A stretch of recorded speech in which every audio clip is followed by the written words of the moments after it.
So మనం ఇప్పుడు present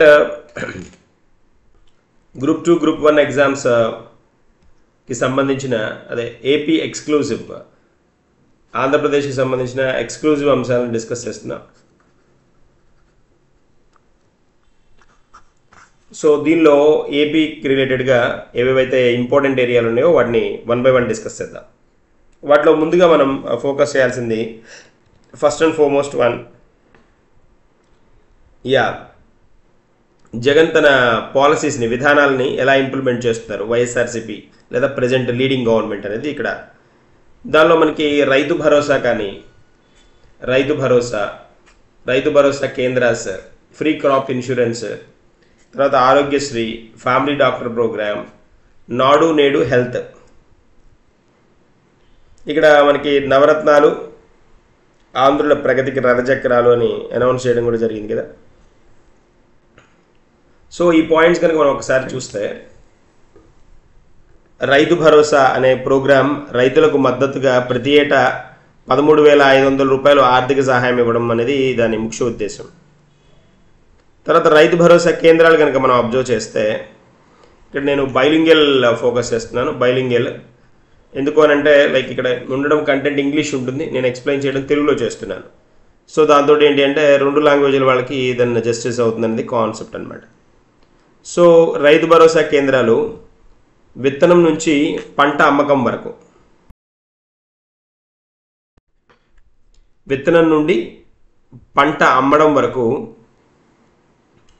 కావలసిన అంటే రైతులకు గ్రామ స్థాయిలోనే సేవలు అందుబాటులోకి తీసుకురావడం అనేది దీని ముఖ్య ఉద్దేశం అనమాట. తర్వాత ఫ్రీ క్రాప్ ఇన్సూరెన్స్ కనుక చూసామనంటే, ప్రకృతి వైపరీత్యాల వల్ల జరిగే పంట నష్టానికి రైతులకు ఉచిత పంట బీమా ఇవ్వడం అనేది దీని ముఖ్య ఉద్దేశం. ఆరోగ్యశ్రీ మనకు తెలుసు, free medical treatment to the 1.4 crore families అనేసి, అర్హులైన 1.4 కోట్ల కుటుంబాలకు ఖర్చు లేకుండా ఉచిత వైద్య చికిత్స అనమాట. ఫ్యామిలీ డాక్టర్ ప్రోగ్రామ్ కనుక మనం చూస్తే, వైద్యుల ద్వారా ప్రజల ఇంటి వద్దకే ఆరోగ్య సంరక్షణ సేవలను పంపించడం. నాడు నేడు ఆరోగ్యం కనుక చూస్తే, మనకి ఇప్పుడు ప్రభుత్వ ఆసుపత్రుల్లో అత్యాధునిక మౌలిక సదుపాయాలతోనూ కల్పించడం అనేది దీని మెయిన్ పాయింట్. అలాగే మనం ఇంకొన్ని స్కీమ్స్ కనుక చూస్తే, ఫీజు రియంబర్స్మెంట్ తెలుసు మనకి, విద్యా దీవెన, వసతి దీవెన ద్వారా పూర్తి ఫీజు రియంబర్స్మెంట్. అమ్మఒడి ప్రోగ్రాం విద్యార్థులకు 75% హాజరు ఉంటే ప్రతి ఏటా 15,000 రూపాయల ఆర్థిక సహాయం. ఏప్రిల్ 11 మనకి వైఎస్ఆర్ ఆసరా కనుక చూస్తే, ఏప్రిల్ 11,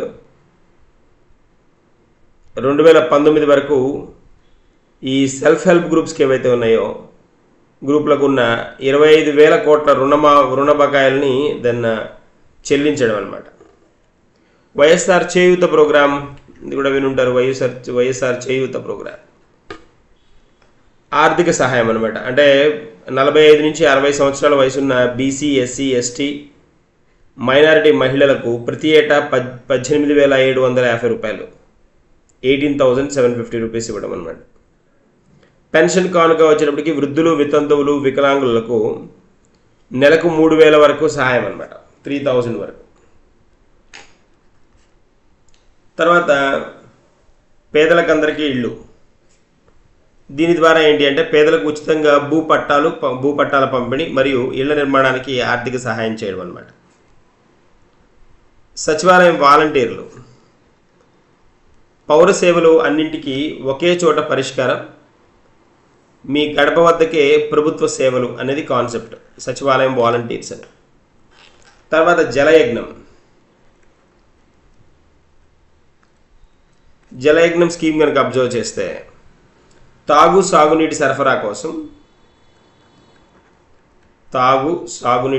కోసం ప్రాజెక్టులను చేపట్టడం మరియు ప్రాజెక్టులపైన దాదాపుగా 32,000 కోట్ల రూపాయలు వెచ్చించడం. 32,000 కోట్ల రూపాయలు. ఇప్పటికే 1,00,000 ఎకరాల అదనపు ఆయకట్టు, 4 లక్షల ఎకరాల స్థిరీకరణ జరిగిందనమాట. ఇలాంటివి క్వశ్చన్స్గా పోస్ట్ చేస్తుంటాడు, ఆప్షన్స్లో హోల్డ్ చేస్తాడు. తర్వాత జగనన్న భూ హక్కు భూరక్ష.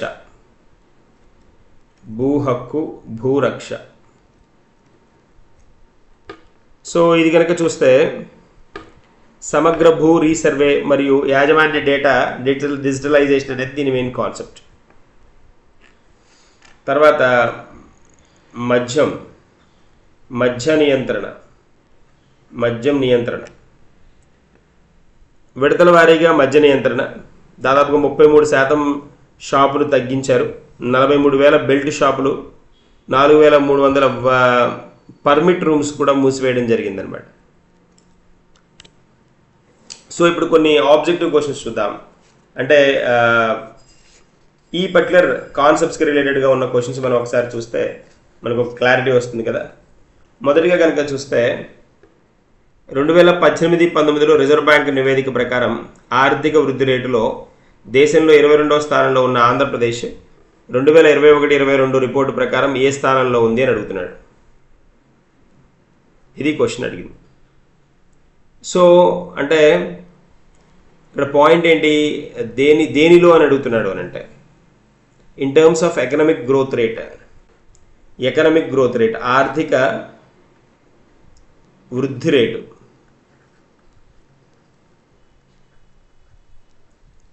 దీనిలో అని అంటున్నాడు. సో ఫస్ట్ పొజిషన్లో ఉందన్నమాట. ఆన్సర్ ఏ కరెక్ట్.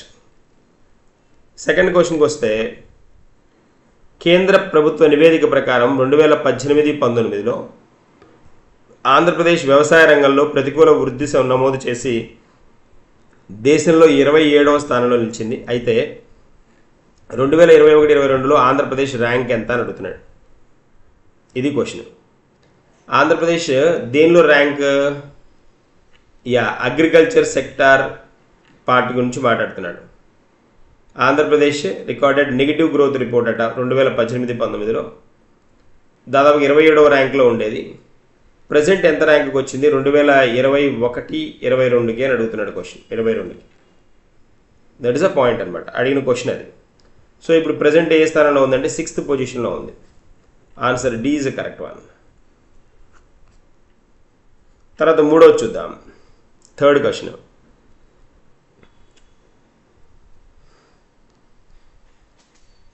గత ప్రభుత్వంలో కొత్తగా ఒక్క మెడికల్ కాలేజీ కూడా రాలేదు. వైఎస్ జగన్ అధికారంలోకి వచ్చాక కొత్తగా ఎన్ని మెడికల్ కాలేజీలను నిర్మిస్తున్నారు అనేది పాయింట్.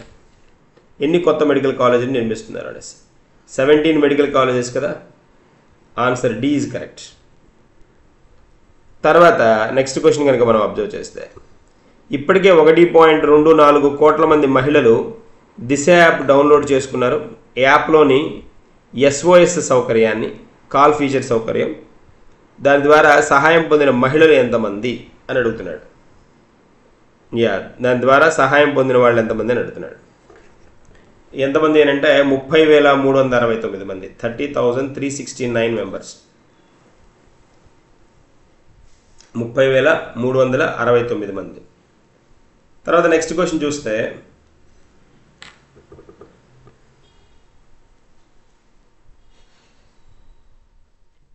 COVID-19 వ్యాక్సిన్ యొక్క మొదటి డోస్ డెలివరీలో దేశవ్యాప్తంగా ఆంధ్రప్రదేశ్ ఏ ర్యాంకును సాధించింది అని అంటున్నాడు. COVID-19 వ్యాక్సినేషన్లో ఏ ర్యాంక్ వచ్చింది అని అడుగుతున్నాడు. డెలివరీలో అనమాట, డోస్ డెలివరీలో ఎన్నో ర్యాంక్ వచ్చింది అని అడుగుతున్నాడు. That is second rank. Option A correct. తర్వాత 2019 నుండి ఇప్పటి వరకు జగన్ ప్రభుత్వం పేదలకు ఎన్ని ఇళ్ల పట్టాలు ఇచ్చింది, అలాగే పేదలకు ఎన్ని ఇళ్ళు నిర్మించింది అని కనుక క్వశ్చన్ అడిగితే ఆ టైప్ క్వశ్చన్ కనుక పోస్ట్ చేస్తే 31 లక్ష పట్టాలు ఇచ్చారు, 22 లక్షల ఇళ్లను కన్స్ట్రక్ట్ చేశారు. ఆన్సర్ ఏ కరెక్ట్. తర్వాత నెక్స్ట్ వన్ కనుక మనం అబ్జర్వ్ చేస్తే జగన్ ప్రభుత్వం ఏర్పాటు చేస్తున్న మౌలిక సదుపాయాలు వీటిలో సరైనది ఏది అని అడుగుతున్నాడు. 4 పోర్ట్లు, 5 ఫిషింగ్ హార్బర్లు, 1 పోర్టు, 6 షిప్పింగ్ హార్బర్లు, 2 పోర్ట్లు, 4 ఫిషింగ్ హార్బర్లు, 0 పోర్ట్లు, 2 ఫిషింగ్ హార్బర్లు అని అంటున్నాడు. కరెక్ట్ వన్ ఏంటి అని అంటే 4 పోర్ట్లు కదా, 4 పోర్ట్స్, 10 ఫిషింగ్ హార్బర్స్, 4 పోర్ట్స్ అనమాట. అంటే మౌలిక సదుపాయాలు అంటే జగన్ ప్రభుత్వం ఏర్పాటు చేస్తున్న మౌలిక సదుపాయాలకు సరైన అంశాన్ని గురించి మనం ఇప్పుడు ఏంటి అని క్రింది వానిలో సరైనవి ఏంటి అని అంటున్నాం. పాయింట్ అది. సో ఆన్సర్ వచ్చేప్పటికీ మనకి answer A is the correct one.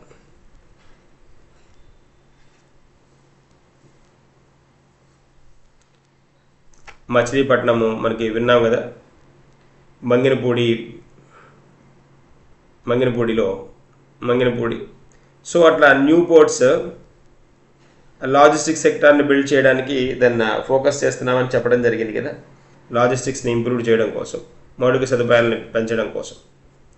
తర్వాత నెక్స్ట్ కనుక మనం అబ్జర్వ్ చేస్తే కేంద్ర ప్రభుత్వ నివేదిక ప్రకారం 2018-19లో పాఠశాల నాణ్యతలో in terms of quality school infrastructure అన్నమాట,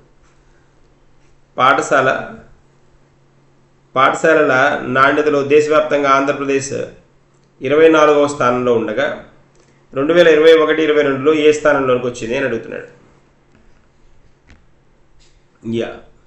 దీనిలో Andhra Pradesh ranked in country in terms of the quality education, quality school ఇన్ఫ్రాస్ట్రక్చర్లో ఏ పొజిషన్కి వచ్చింది అని అడుగుతున్నాడు. That's a question. Yes,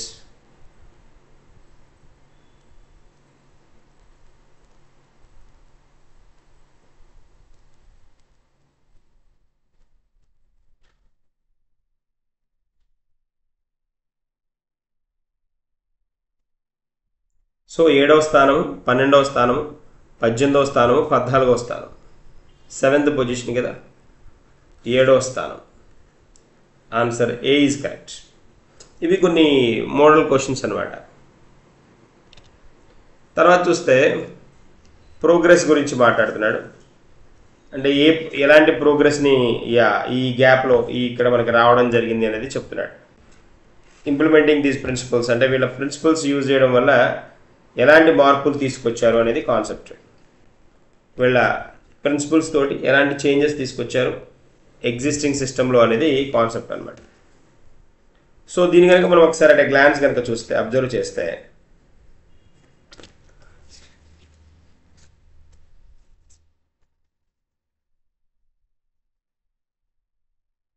one by one వద్దాం. పర్ క్యాపిటా ఇన్కంలో చేంజ్ తీసుకొచ్చారు. అంతేకాకుండా జీడిపి గ్రోత్ రేట్లో కూడా మార్పులు వచ్చాయి.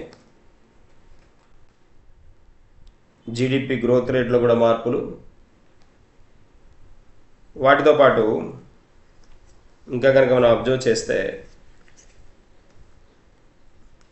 డెట్ గ్రోత్ రేట్ కూడా, అప్పుల విషయాల్లో కూడా మార్పులు వచ్చాయి చెప్పాలి అవి.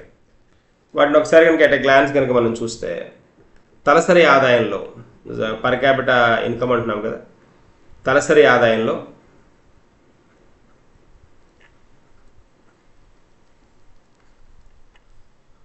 సెవెంటీన్త్ పొజిషన్లో ఉన్న ఏపీ ప్రజెంట్ 9th పొజిషన్లోకి వచ్చింది. 9th position. జిఎస్డిపి గ్రోత్ కనుక చూస్తే GSDP growth rate gross state మనకి స్టేట్ డొమెస్టిక్ ప్రొడక్ట్ అనమాట. గ్రాస్ స్టేట్ డొమెస్టిక్ ప్రొడక్ట్లో 2018-19లో 22nd పొజిషన్లో ఉండేది. Right now it occupied first position అనమాట. ఫస్ట్ పొజిషన్కి వచ్చింది. తర్వాత అప్పులు దీనిలో కనుక గమనిస్తే 2014-19లో 169% అప్పులు ఉండేవి. 169%. అవి ఇప్పుడు 58% వచ్చాయన్నమాట. అంటే 2014-19లో ఆంధ్రప్రదేశ్ అప్పులు 165%, 69% పెరిగితే ఇప్పుడు ప్రజెంట్ వచ్చేటప్పటికి కేవలం 58%కే పరిమితం చేశారనమాట. అది. తర్వాత 2019-21 వరకు ఈజ్ ఆఫ్ డూయింగ్ బిజినెస్లో 2019-21 వరకు ఈజ్ ఆఫ్ డూయింగ్ బిజినెస్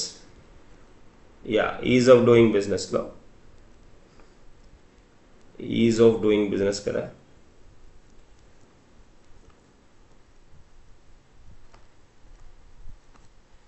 దానిలో నెంబర్ 1 పొజిషన్లో ఉంది ఏపీ గవర్నమెంట్.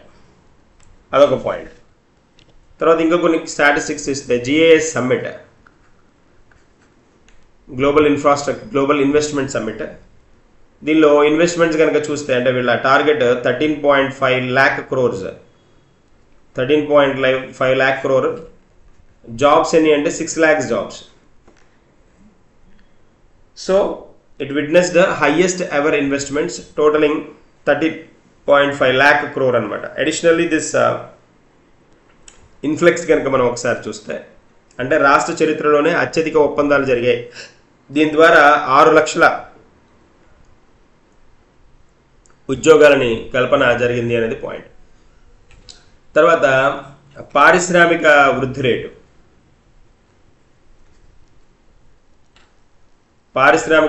కనుక చూస్తే 22వ పొజిషన్లో నుంచి 3rd పొజిషన్కి వచ్చింది. 3rd position. తర్వాత పరిశ్రమల పరిస్థితి కనుక చూస్తే పరిశ్రమల్లో 67,000 కోట్ల పెట్టుబడి, 127 పెద్ద పరిశ్రమలు, 85,000 ఉద్యోగాలు. అంటే 2019 నుంచి వైఎస్ఆర్సీపీ అధికారంలోకి వచ్చిన నేటి వరకు దాదాపుగా 67,000 కోట్ల రూపాయల పెట్టుబడితో 127 పెద్ద పరిశ్రమలు స్థాపించడం ద్వారా 85,000 ఉద్యోగాల కల్పన జరిగింది అనేది పాయింట్. తర్వాత MSMEs, సూక్ష్మ చిన్న మధ్య తరహా పరిశ్రమలు,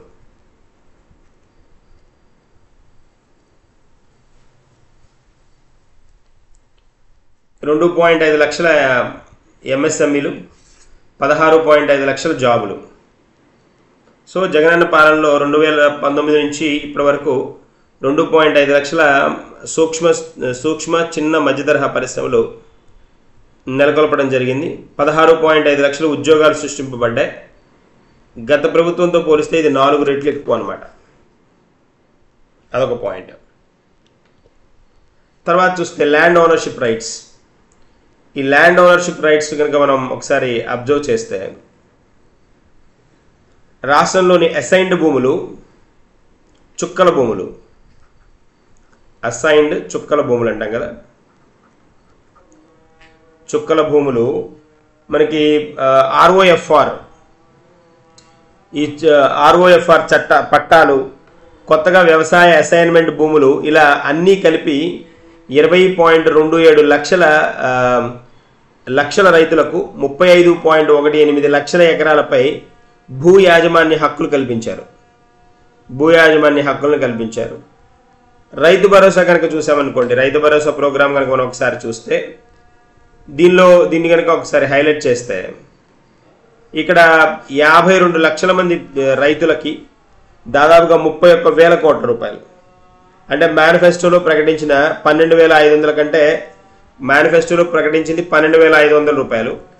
దానికంటే అధికంగా 1,000 రూపాయలు అధికంగా 13,500 రూపాయలని ప్రతి ఏటా క్రమం తప్పకుండా 2019 నుంచి ఇప్పటి వరకు 52 లక్షల మంది రైతులకు దాదాపుగా 31,000 కోట్ల రూపాయల పెట్టుబడి సాయంగా అందించారు.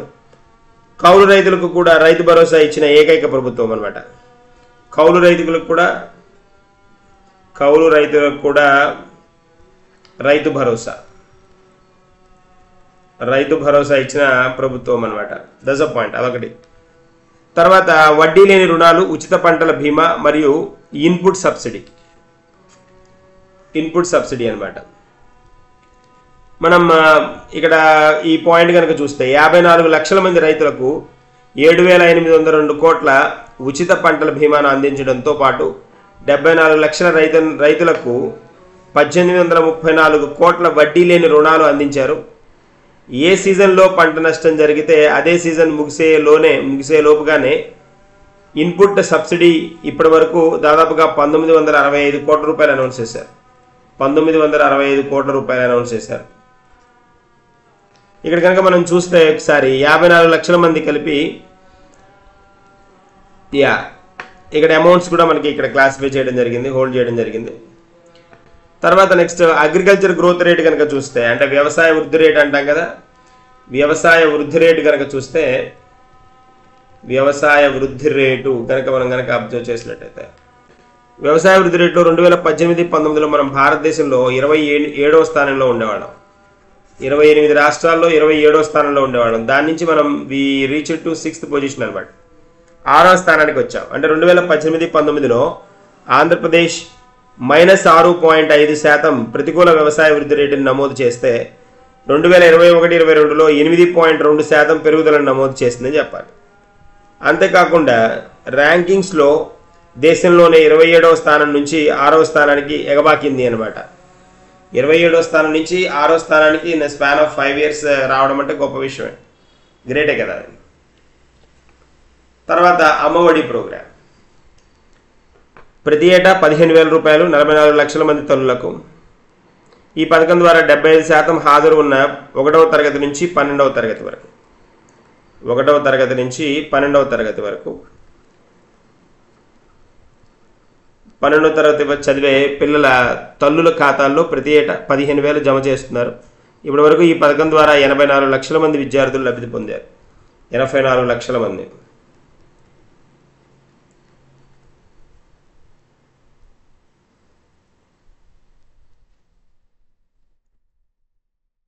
లబ్ధి పొందిన వాళ్ళు వీళ్ళు అనమాట. అంటే 84 లక్షల మంది. తల్లులు ఎంతమంది అని అంటే 44 లక్షల మంది తల్లులు 44 లక్షల మంది. మొత్తం లబ్ధి పొందిన వాళ్ళు మొత్తం లబ్ధిదారులు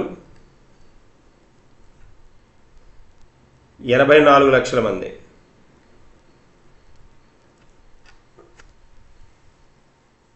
తల్లులు ఎంతమంది? 44 లక్షల మంది తల్లులు అదనమాట. తర్వాత మనం కనుక చూస్తే ఫీజు రియంబర్స్మెంట్ కనుక అబ్జర్వ్ చేస్తే క్రితం అంటే 2019కి ముందు 1,778 కోట్ల రూపాయలు ఫీ రియంబర్స్మెంట్ బకాయిలు పెండింగ్ పెడితే ఆ బకాయిలు కూడా చెల్లించి అదనంగా 15,000 కోట్ల వ్యయంతో విద్యా దీవెన 15,000 కోట్ల రూపాయలతోటి విద్యా దీవెన ఒకటి, విద్యా దీవెన, వసతి దీవెన, తర్వాత విదేశీ విద్యా దీవెన, విదేశీ విద్యా దీవెన ఇలాంటి పథకాలకు పూర్తి ఫీజు రియంబర్స్మెంట్ని అందించారనమాట. అంతేకాకుండా ఇప్పుడు మనం ఎడ్యుకేషన్ గురించి మాట్లాడుతున్నాం కదా, అంతేనా? సో తర్వాత చూస్తే 2018-19లో 37,000 ఉద్యోగాలు ఇస్తే ఇక్కడ 1.2 లక్షల ఉద్యోగాలు 1.2 lakh జాబ్స్ అనమాట. అంటే 2018-19లో కేవలం 37,000 మంది క్యాంపస్ ఉద్యోగాలకు ఎంపికైతే జగనన్న ప్రభుత్వం వచ్చిన తర్వాత 2022-23లో 1.2 లక్షల మంది క్యాంపస్ ఉద్యోగాలు పొందారనమాట. ఇప్పటి వరకు మనం ఏమేమి చూసాము అని అంటే ఇండస్ట్రియల్ సెక్టార్ చూసాం, ఫస్ట్ ఎకానమీ చూసాం, ఎకానమీ తర్వాత ఇండస్ట్రీస్ పరిశ్రమలు చూసాం, వ్యవసాయం చూసాం, తర్వాత విద్య చూసాం. ఇప్పుడు మనం హెల్త్ కేర్ చూద్దాం, ఆరోగ్యం గురించి మాట్లాడదాం. దాదాపుగా ఇక్కడ కనుక గమనిస్తే మనం 8.8 వేల కోట్లు, అదే 8,800 కోట్ల రూపాయలు గతంలో ఉన్న 1,559 ఆరోగ్యశ్రీ సేవలను ప్రస్తుత ప్రభుత్వంలో 3,257కు పెంచారు. అంతకుముందు 1059 ఉండేవి, వాటిని 3,257కు పెంచారు. చంద్రబాబు పెండింగ్లో ఉంచి పెట్టిన 686 కోట్ల బకాయిలను పూర్తిగా చెల్లించి అదనంగా 9.6 వేల కోట్లు ఖర్చు చేసి 434 కోట్ల 434 కొత్త 108 అంబులెన్స్లు,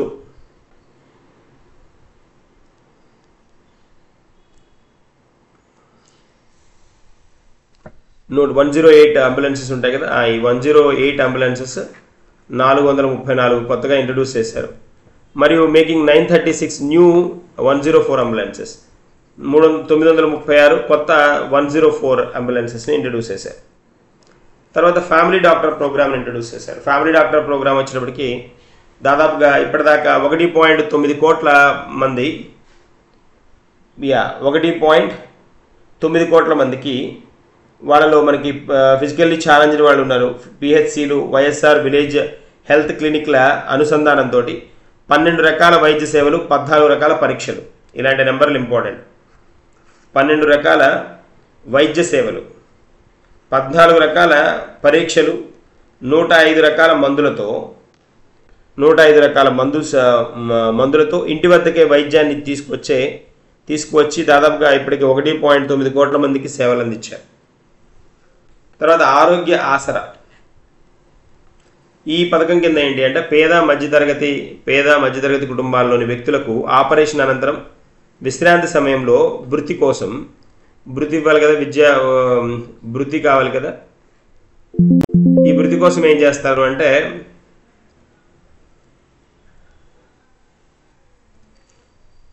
భృతి కోసం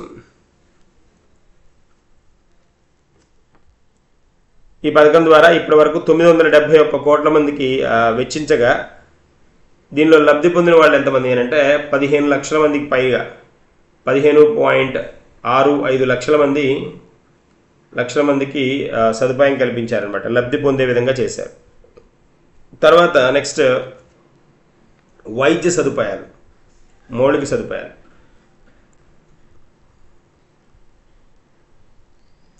17 న్యూ కాలేజెస్ ఇంట్రడ్యూస్ చేశారు. 17 న్యూ మెడికల్ కాలేజెస్ అనమాట. 10,000 YSR clinics 10,000 medical colleges permission. చాలా ఇంపార్టెంట్ ఇది. 17 ఆల్రెడీ మనం డిస్కస్ చేసాం.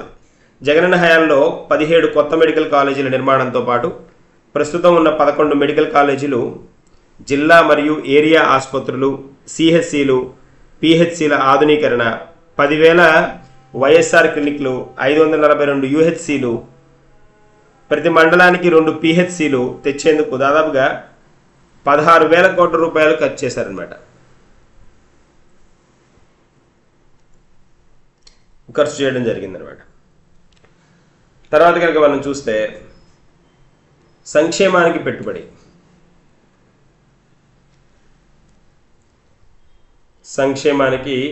కనుక చూస్తే 4.05 4.05 lakhs crores లక్షల కోట్ల రూపాయలు.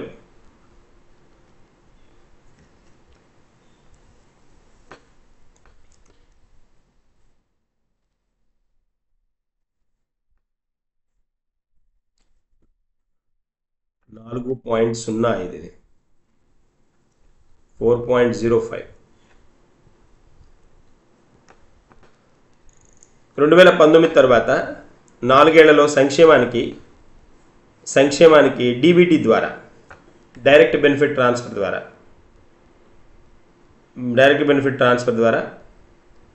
2.38 లక్షల కోట్లు, 1.67 లక్షల కోట్లు వచ్చేటప్పటికి నాన్ డీబీటీ ద్వారా కాకుండా అనమాట. సో 4.05 లక్షల కోట్ల లబ్ధి, 4.05 లక్షల కోట్ల లబ్ధి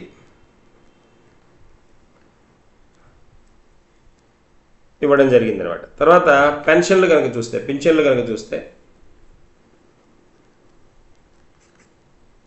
చంద్రబాబు అంటే మనకి ముందు గవర్నమెంట్ ఉండే అంటే లాస్ట్ టైంకి 2018-19 సమయానికి 6 నెలల ముందు వరకు ఇచ్చిన పెన్షన్ కేవలం ఎంత అంటే 1000 రూపాయలు. లబ్ధిదారుకు 39 లక్షలు మాత్రమే. లబ్ధిదారులు కూడా 39 లక్షలే ఉండేవాళ్ళు.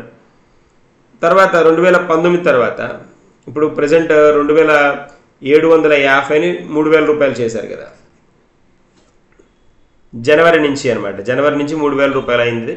లబ్ధిదారులు ఇప్పుడు ఎంతమంది లబ్ధిదారులు ఉన్నారు అని అంటే ఇప్పుడున్న లబ్ధిదారులు దాదాపుగా 66 లక్షల మంది అనమాట. 66 లక్షల మంది,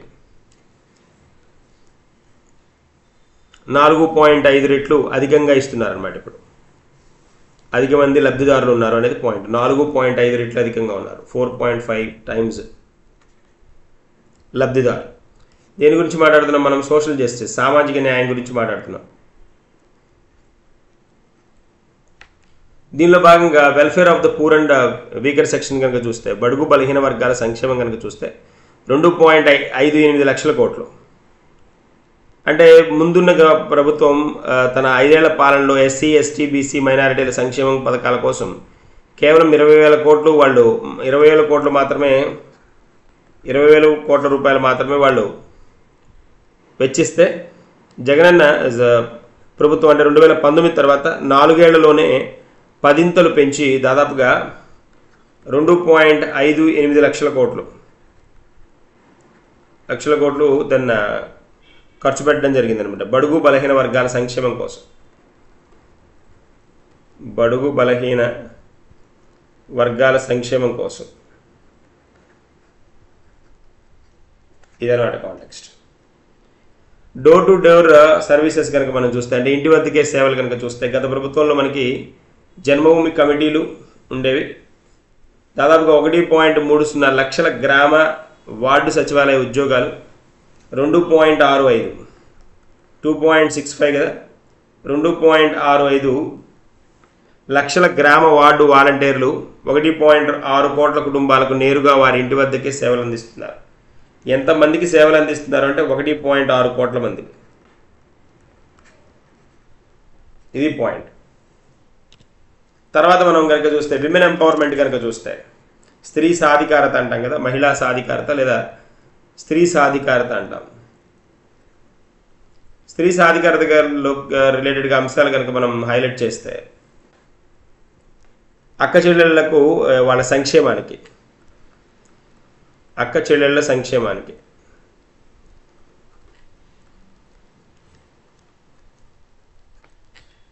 వాళ్ళ సంక్షేమానికి ఇక్కడ స్పెండ్ చేసిన అమౌంట్ కనుక మనం చూస్తే 75% సంక్షేమ అభివృద్ధి వీళ్ళకి ప్రొవిజన్ ఇచ్చారని చెప్తున్నారు.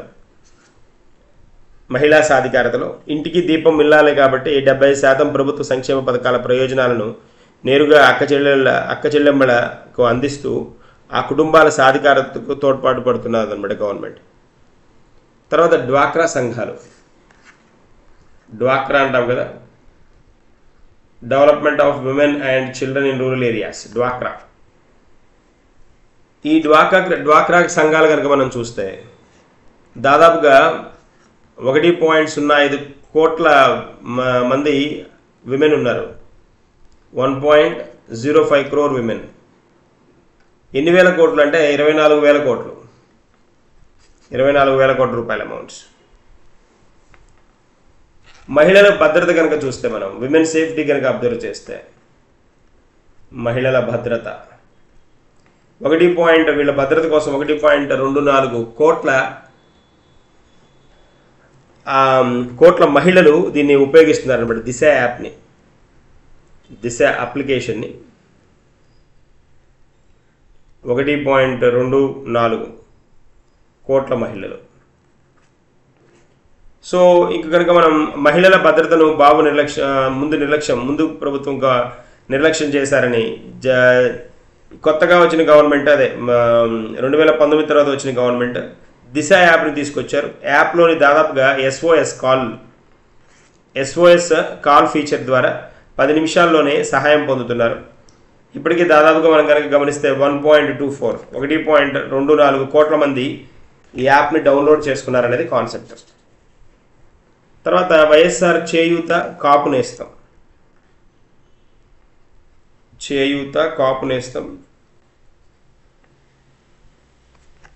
తర్వాత ఈబీసీ నేస్తం. 45 నుంచి 60 సంవత్సరాల వాళ్ళు ఎవరైతే ఉంటారో 26 లక్షల బీసీ ఎస్టీ ఎస్సీ మైనారిటీ అక్క చెల్లెమ్మలకు ఏటా 18,750 రూపాయలు.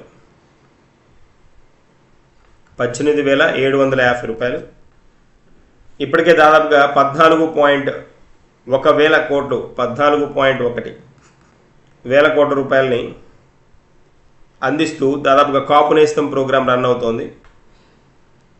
దీని ద్వారా లబ్ధిదారులు 3.57 లక్షల ఇండివిజువల్స్, అదే విమెన్ బెనిఫిట్ అవుతున్నారని చెప్తున్నారు. దాదాపుగా వీళ్ళకి 2,000 కోట్లు, 2,000 crores అనమాట. ఈబీసీ నేస్తం ద్వారా 4.39 లక్షల మందికి ఏది ఈ నేస్తం ద్వారా, కాపు నేస్తం ద్వారా అనమాట. అది ముందుది కాపు నేస్తం ద్వారా, ఇది ఈబీసీ నేస్తం ద్వారా 1250 కోట్ల రూపాయలు 4,39,000 మంది పీపుల్కి అనమాట, విమెన్కి అనమాట. ఇది మనకి మహిళల సాధికారత కోసం ఇంట్రడ్యూస్ చేసిన పార్ట్. తర్వాత ఇన్ఫ్రాస్ట్రక్చర్, మౌలిక సదుపాయాలు.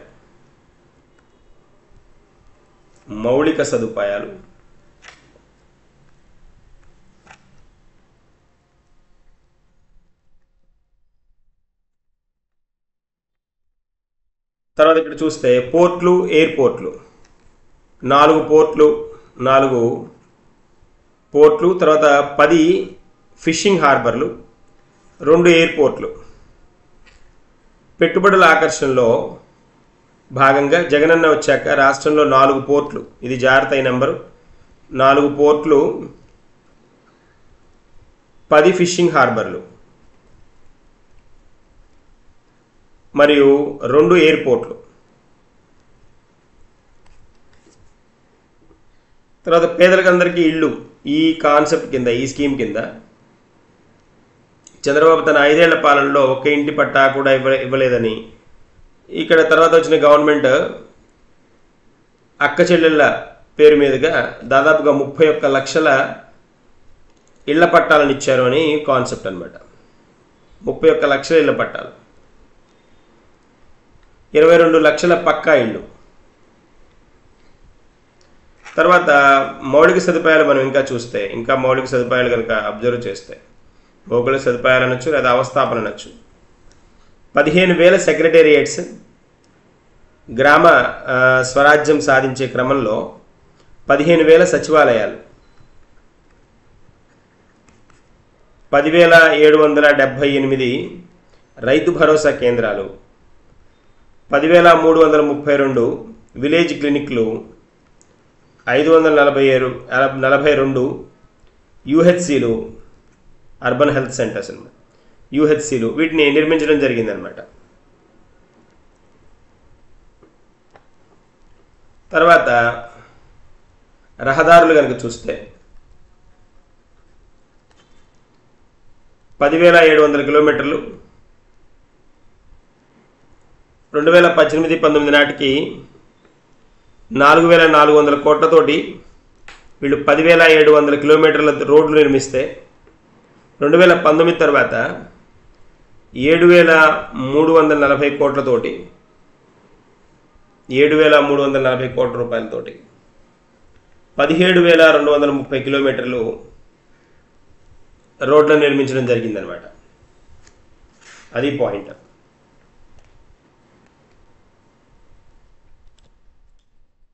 ఇట్లా కొన్ని హైలైట్ అయిన పాయింట్స్ కనుక, అంటే అవార్డ్స్ కొన్ని వచ్చినవి అవి కనుక మనం అబ్జర్వ్ చేస్తే చాలా, అంటే కొన్ని స్పెషల్ పాయింట్స్ ఉన్నాయి. మనకి డఫ్లో ఉన్నారు కదా, నోబెల్ లారెట్ డఫ్లో, ఆవిడ ఏమని చెప్పారు అంటే ఆంధ్రప్రదేశ్ గవర్నమెంట్ విమెన్ స్త్రీ సాధికారత మీద బాగా ఫోకస్ చేస్తున్నారని చెప్పారు. తర్వాత మనం రైతు భరోసా కేంద్రాలు కనుక చూస్తే, రైతు భరోసా కేంద్రాలను ఐక్యరాజ్య సమితి ఛాంపియన్ అవార్డుకు రైతు భరోసా కేంద్రాలను నామినేట్ చేసిన కేంద్ర ప్రభుత్వం గ్రామీణ స్థాయిలో రైతు భరోసా కేంద్రాలను ఏర్పాటు చేయాలనే వినూత్న ఆలోచనను food and agriculture organisation country director Tomio Shichiri అభినందించారన్నమాట. తర్వాత ఏపీ గ్రామ వార్డు సచివాలయ వ్యవస్థను ఇతర రాష్ట్ర ప్రభుత్వాలు కూడా అనుసరించాలని ప్రధానమంత్రి కూడా చెప్పడం జరిగిందనమాట. ఇది పాయింట్. తర్వాత కనుక చూస్తే మనం ప్రతి 2,000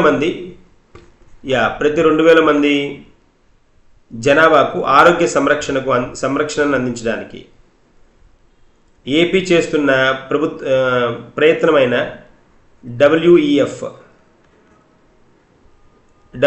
health care chief doctor Shyam Bishan ప్రశంసించడం జరిగిందనమాట. Shyam Bishan world economic forum health care chief అనమాట.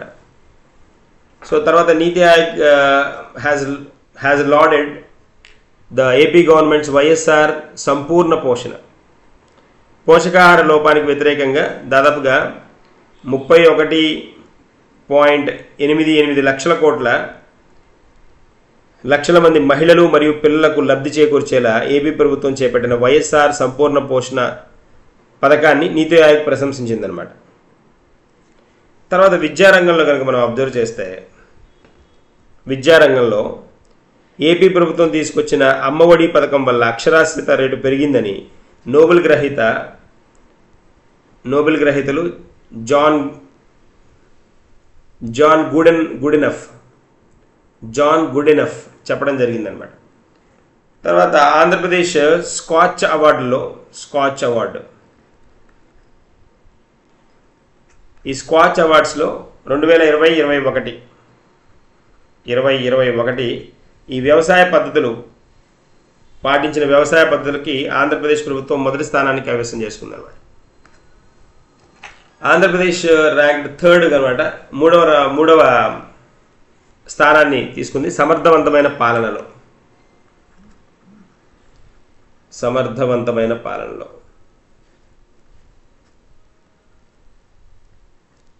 తర్వాత 32 లక్షల కుటుంబాలకు ఆరోగ్య బీమాను అందిస్తోంది. అంతేకాకుండా ఈ పథకంతో సంరక్షణ కల్పించిన ఆరోగ్యశ్రీ పథకాన్ని నీతి ఆయోగ్ ప్రశంసించిందనమాట. తర్వాత నాడు నేడు ప్రోగ్రాం కింద ఆదర్శంగా తీసుకొని దాదాపుగా 14,500 స్కూళ్లను ఆధునీకరించాలని కేంద్ర ప్రభుత్వం వాటి అమలుకు శ్రీకారం కూడా చుట్టింది. తర్వాత వరల్డ్ బ్యాంక్ కనుక చూస్తే విద్య, ఆరోగ్యం మరియు సామాజిక రంగ పెట్టుబడుల్లో ఏపీ యొక్క పురోగతిని ప్రపంచ బ్యాంక్ ప్రశంసించిందనమాట. తర్వాత కోవిడ్-19కి వ్యతిరేకంగా ఆంధ్రప్రదేశ్ ప్రభుత్వం తీసుకున్న చర్యలను ప్రపంచం మొత్తం నేర్చుకోవాలని మనకి యూకే మాజీ deputy high commissioner Andrew Fleming's చెప్పడం కూడా జరిగిందనమాట.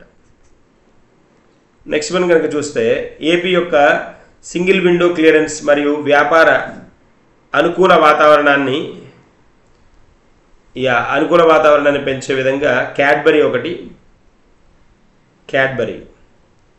మరియు కియా మోటార్స్ ప్రశంసించాయన్నమాట. అంతేకాకుండా తర్వాత పెట్టుబడులను ఆకర్షించడంలో ఏపీ ప్రభుత్వ విధానాలు బాగున్నాయని Yokohama tyres CEO Shri Nitin మంత్రి పొగిడారనమాట. చాలా బాగున్నాయి ఇక్కడ అనేసి. తర్వాత ఆంధ్రప్రదేశ్ నెంబర్స్ కనుక మనం కొన్ని చూస్తే నెంబర్స్లో స్టేట్ పాపులేషన్, తర్వాత పోతే మేల్ ఫిమేల్, ఇవి సెన్సస్కి రిలేటెడ్ వర్క్ కదా, జనాభాకి సంబంధించినవి. సో మొత్తం పాపులేషన్ ఎంత అంటే ఇప్పుడు ఉన్నది ప్రజెంట్ 5.3 crores అనమాట. తర్వాత కుటుంబాలు 1.6 కోట్ల కుటుంబాలు, ఫ్యామిలీస్ 1.6 crores ఫ్యామిలీస్. వీళ్ళలో 2.6 కోట్ల మంది స్త్రీలు, 2.7 కోట్ల మంది పురుషులు అనమాట. పట్టణాల్లో నివసిస్తున్న వాళ్ళు 128 జనాభా నివాసం అనమాట. రెసిడెంట్ పాపులేషన్ కదా. జనాభా నివాసం కనుక మనం చూస్తే 128 టౌన్స్ ఉన్నాయి, 128 టౌన్స్, 1.6 crore పాపులేషన్ ఈ టౌన్లలో ఉంటుందన్నమాట. 17,000 విలేజెస్, 3.7 crore పాపులేషన్. విలేజెస్లోనే పాపులేషన్ ఎక్కువ, 3.7 పాపులేషన్ విలేజెస్లో, 1.6 వచ్చేటప్పటికి పట్టణాల్లో. ఎంప్లాయ్మెంట్, ఉపాధి కనుక చూస్తే అగ్రికల్చర్ మీద, వ్యవసాయ రంగంలో 62% మంది డిపెండ్ అవుతున్నారు. పరిశ్రమలకి 14%, సేవా రంగం మీద 24%, అగ్రికల్చరే ఎక్కువ. ఇవి కొన్ని మనకి సస్టైనబుల్ డెవలప్మెంట్ గోల్స్కి రిలేటెడ్గా ఎస్డిజి స్టేట్స్ మన డిస్ట్రిక్ట్స్ వైజ్ అనమాట. ఒక్కొక్క ఎస్డిజిలో ఒక్కొక్క డిస్ట్రిక్ట్ పర్ఫార్మెన్స్ అనమాట. సో డిస్ట్రిక్ట్ వైజ్ అంత దూరం అంత ఇదిగా వచ్చి స్కోప్ తక్కువ ఉంటుంది ఎనీవేస్. బట్ ఇవి ఒకసారి అట్లా గ్లాన్స్ చూసుకుంటే సరిపోతుంది. పర్ఫార్మెన్స్ బై ఇండికేటర్ కనుక మనం అబ్జర్వ్ చేస్తే 2019లో అంటే ఒక్కొక్క సస్టైనబుల్ డెవలప్మెంట్ గోల్కి సుస్థిరాభివృద్ధి లక్ష్యాలు కదా, సుస్థిరాభివృద్ధి లక్ష్యాలకు సంబంధించిన అంశాలు కదా, సుస్థిరాభివృద్ధి లక్ష్యాలకు సంబంధించిన అంశాలు.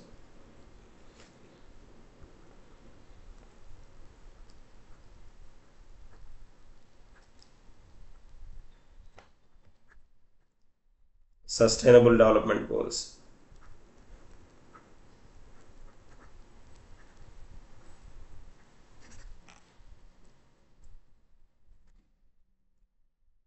అంటే ఒక్కొక్క సస్టైనబుల్ డెవలప్మెంట్ గోల్లో ర్యాంక్ అనమాట, పర్ఫార్మెన్స్ బై ఇండికేటర్ అనమాట.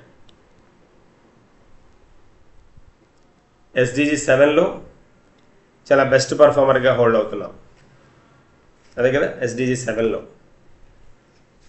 సో అలాంటివి ఒకసారి అంటే గ్లాన్స్ చూడండి సరిపోతుంది. This is the way. So ఇవి చాలా చాలా ఇంపార్టెంట్ అంశాలు ఎగ్జామ్ పాయింట్ ఆఫ్ వ్యూలో. మనకి ఎగ్జామ్ మూమెంట్లో ఇలాంటివి చాలా బాగా ఉపయోగపడతాయి. Make use all these content in right way. Subscribe చేసుకోండి ఛానల్ని, లైక్ చేయండి మీకు నచ్చితే. తర్వాత దెన్ మా ఛానల్ని ఫాలో అవుతుండండి. ఇలాంటి అంశాలని చాలా మీకు మీ ముందుకు తీసుకొస్తాం. Thank you.